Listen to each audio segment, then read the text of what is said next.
What if everything you've been told about needing a college degree to succeed is completely wrong? A 23-year-old from North Carolina just proved that skipping university might be the smartest financial decision of the decade. Jacob Palmer dropped out of the traditional education path, became an electrician, and now earns 6 figures while his college-bound friends struggle with crushing debt. But here's where it gets controversial. He's not alone. And this trend is quietly reshaping the American dream. Palmer wasn't your typical dropout story. Growing up in Concord, North Carolina, near Charlotte, he embodied academic excellence. I excelled in my studies. Palmer shares with Fortune during our conversation. Throughout high school, I immersed myself in countless extracurricular activities, took on leadership roles, delivered speeches regularly, and maintained friendships across all social circles. His trajectory seemed destined for traditional 4-year university success. Then 2020 happened. And this is the part most people miss. The pandemic didn't just disrupt education. It exposed its fundamental flaws. The educational experience transformed dramatically with remote learning and video conferences, Palmer recalls. Everything felt disconnected from reality. He quickly discovered that digital college environments simply didn't align with my learning style. I absolutely despised it. Rather than forcing himself through a system that wasn't working, Palmer took a bold step that would make most parents panic. He experimented with different paths, including several months at a FedEx distribution center and a temporary relocation to his grandparents' rural Virginia home, where he gained factory experience. Upon returning to North Carolina and needing employment, fate intervened through home renovation. His mother was installing a hot tub, and she mentioned how the electrician seemed incredibly enthusiastic and genuinely loved his profession. Palmer, estimating the tradesman was around 29, appreciated that he operated independently. I possessed a natural inclination toward hands-on work, repairing and creating things. Plus, I had foundational electrical knowledge from advanced placement physics. Shortly thereafter, he began full-time apprenticeship with a small Charlotte-based contracting company, initially earning $15 hourly while progressively advancing.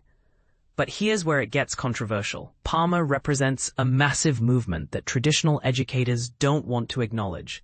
His generation abandoned higher education en masse during the pandemic, accounting for 42% of the overall 15% decrease in undergraduate enrollment between fall 2010 and fall 2021, according to National Center for Education Statistics data. Universities may have reached their peak, as analysts have long predicted a demographic cliff since 2007, when Americans began having fewer children during the Great Recession.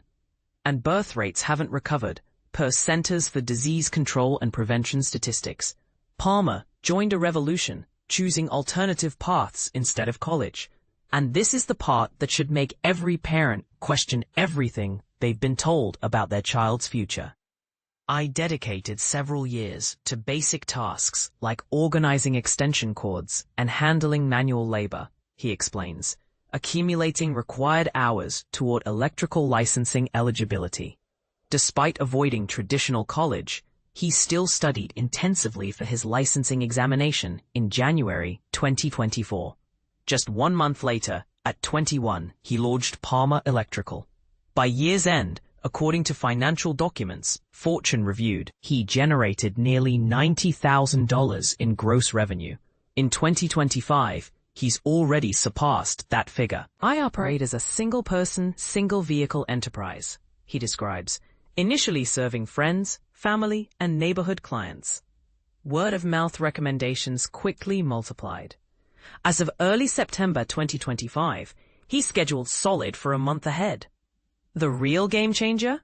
He's 23, completely debt-free, and entirely self-sufficient. I owe nobody anything, he states, contrasting his situation with university-bound peers burdened by loans and employment uncertainty. But wait, there's something even more controversial brewing in America's workforce. Marlo Laurier, Director of Career and Technical Education and Innovative Partnerships at Mesa Public Schools in Arizona, a district pioneering changing attitudes toward trades, concerns Palmer's experience isn't isolated. Within our school district, we observe students showing significantly greater interest in trades compared to national statistical trends, Loria explains. While university education remains important, she notices a definitive shift.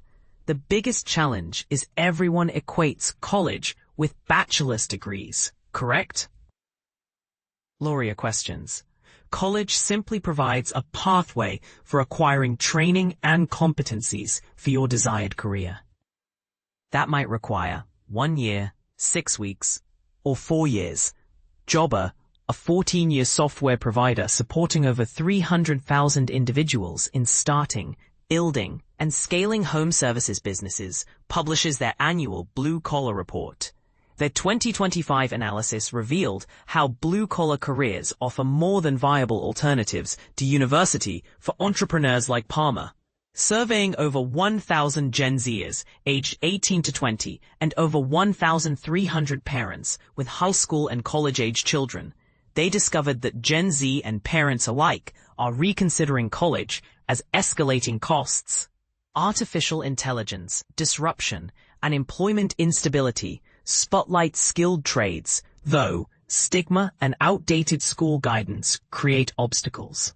Loria reveals that her district and others nationwide adopt academy models blending college, trades, and direct career trajectories, providing students options beyond 4-year university pipelines. Our young people demand explanations. Why should I attend college? Why would I accept debt?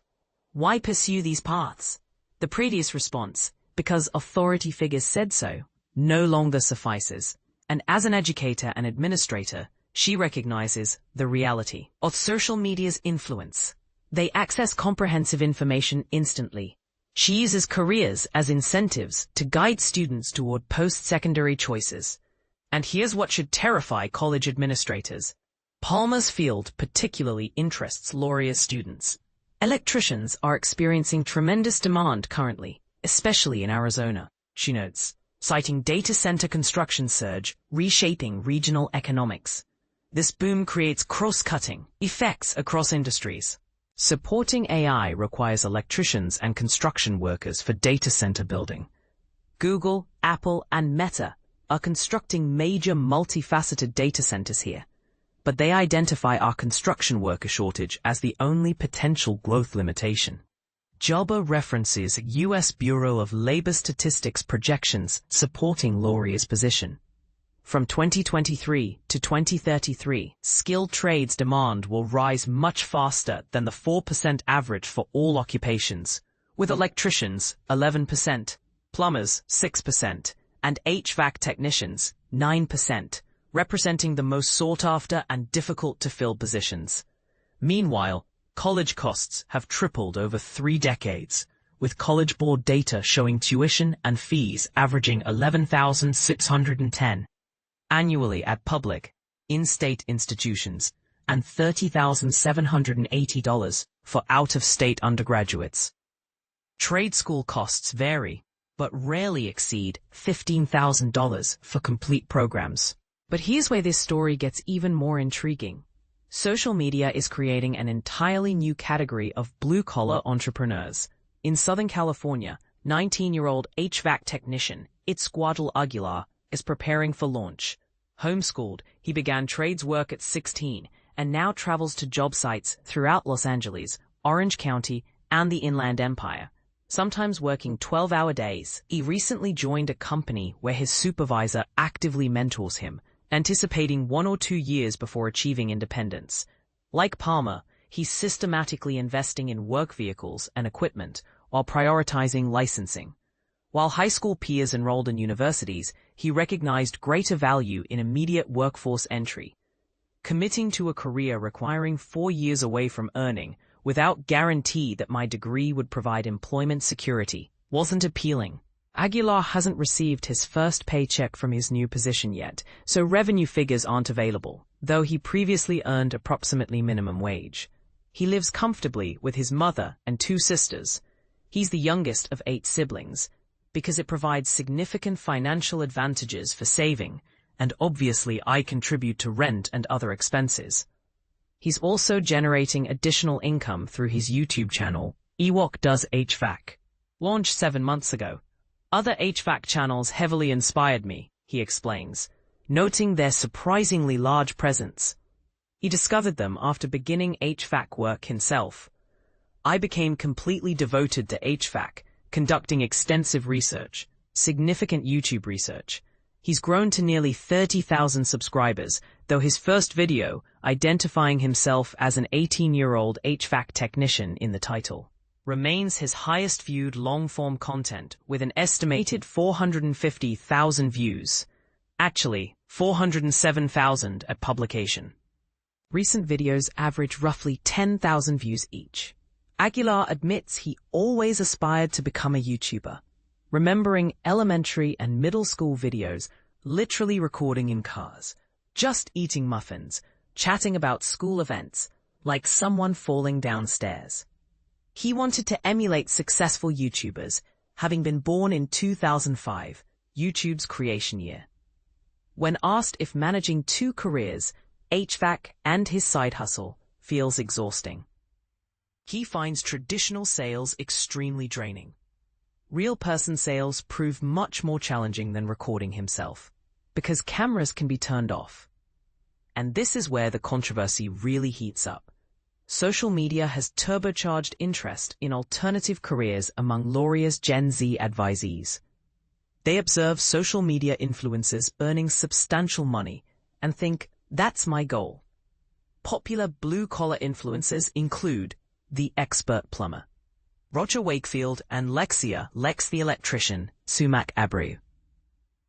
Lauria leverages this social media appetite to promote entrepreneurship, advising students to master skills and trades, obtain licensing, but also study business ownership, because someday you might operate your own electrical or plumbing company.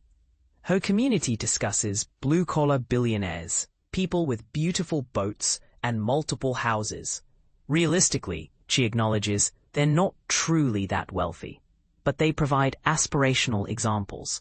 Swiss investment bank UBS calls these everyday millionaires, noting remarkable growth in 7-figure wealth brackets.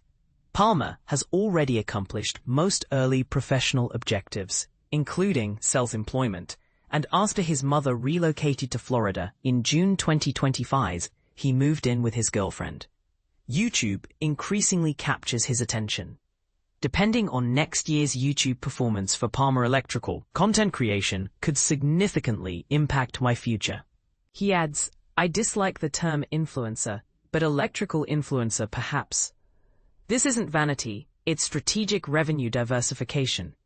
He estimates starting around $450 monthly from YouTube advertising, with his most recent August 2025 earnings reaching $1,300.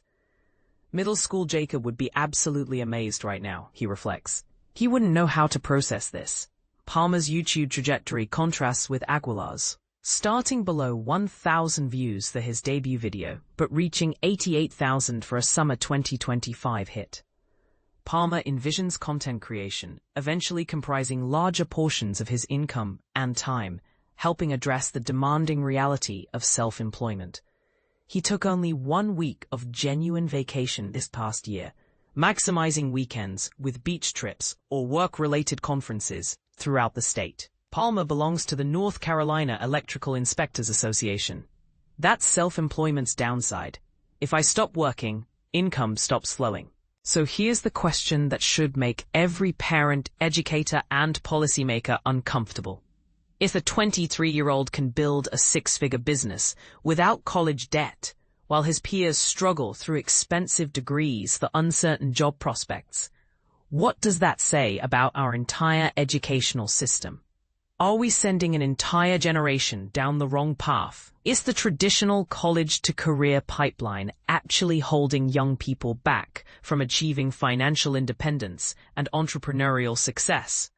What do you think? Is Jacob Palmer a lucky exception, or is he proof that we need to completely rethink how we prepare young people for successful careers?